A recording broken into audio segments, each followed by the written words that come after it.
la vérité historique. Moi, je suis, là comme ailleurs, pour la vérité. Je suis comme Masaryk, la vérité doit vaincre.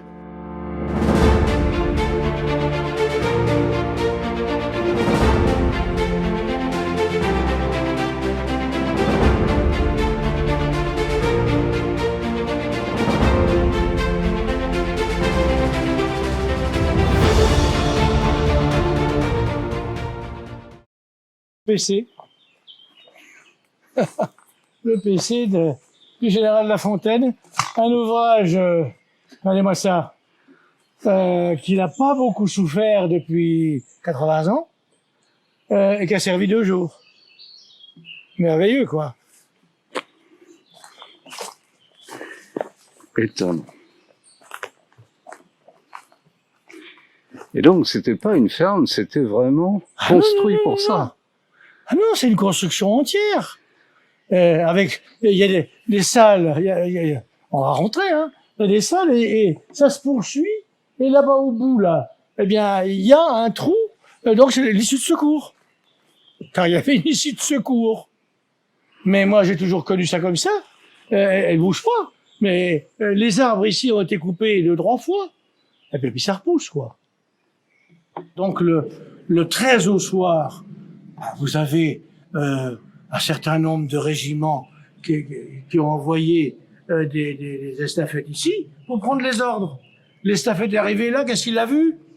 Les téléphones qui pendaient et qui étaient arrachés. Il a dit, mais c'est quoi ça? Quand il est reparti, il a dit, mais ils ont tout abandonné, il doit y avoir une catastrophe parce que tout est coupé. Donc, vous voyez tout de suite l'ambiance. Alors, il y en a un qui est venu, il y en a 2 qui sont venus. Un PC de division, il y a quand même pas mal de gens qui viennent aux nouvelles. Alors, tout ce monde-là est reparti en disant, on ne sait pas ce qui se passe, mais il n'y a plus personne, il n'y a plus rien, tout est arraché. Apparemment, c'est la fuite, quoi. Alors, leur expliquer après que non, c'est pas la fuite du tout, c'est que, ah ben oui, mais il fallait avoir des arguments qu'il n'avait pas. Alors, c'est là où le malheureux La Fontaine s'est mis en travers de la route pour essayer d'arrêter les gars qui descendaient de là-bas. Alors, est-ce qu'il y en avait 80? Est-ce qu'il y en avait 100? Est-ce qu'il y en avait 500? Parce que si on écoute, il y en avait 100 000. Hein. Faut arrêter aussi, quoi. Et ils les ont arrêtés. Alors, pas tous au début, mais ils les ont arrêtés, ils les ont remis en ordre, et même certains sont repartis à leurs canons. Seulement, les canons étaient là, les batteries étaient là, et les chevaux, ils étaient au village qu'on a quitté là-bas, c'est-à-dire à 3 kilomètres. Alors, vous voyez le temps qu'il faut pour aller chercher les chevaux? Il n'y avait pas de jeep à l'époque, hein. Bon, peut-être un vélo, et encore. Et puis pour revenir et les mettre à... Bon, évidemment, les gars ont fait sauter les canons. Évidemment, qu'est-ce que vous voulez qu'ils fassent? Par contre, il y en a un, donc celui dont je vous ai parlé, qui était à la sortie de Bulson, on va y passer, lui, il avait ses chevaux qui n'étaient pas loin. Pourquoi? J'en sais rien. Qui les a accrochés, qui a retiré sa batterie, puis qui est reparti tranquillement.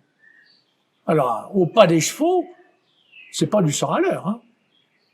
Et c'est là où il a pu être utilisé dans les bois de Bondieu. C'est quand même pas la porte d'à côté non plus, hein. Ce qui s'appelle la fameuse panique de Bulson avec des chevaux emballés partout. Oui, non, mais là, on a fait toute un cinéma avec ça.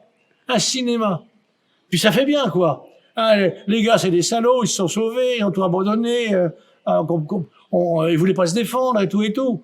Bon, ça n'a rien à voir du tout. Mais quand vous arrivez et que vous voyez un PC comme ça, qui était tout neuf à l'époque, et puis que vous arrivez dedans, et il devait y avoir les tables, les bureaux, les papiers peut-être dessus, et puis que vous voyez tout est abandonné, les téléphones arrachés et tout, vous dites, mais qu'est-ce qui s'est passé?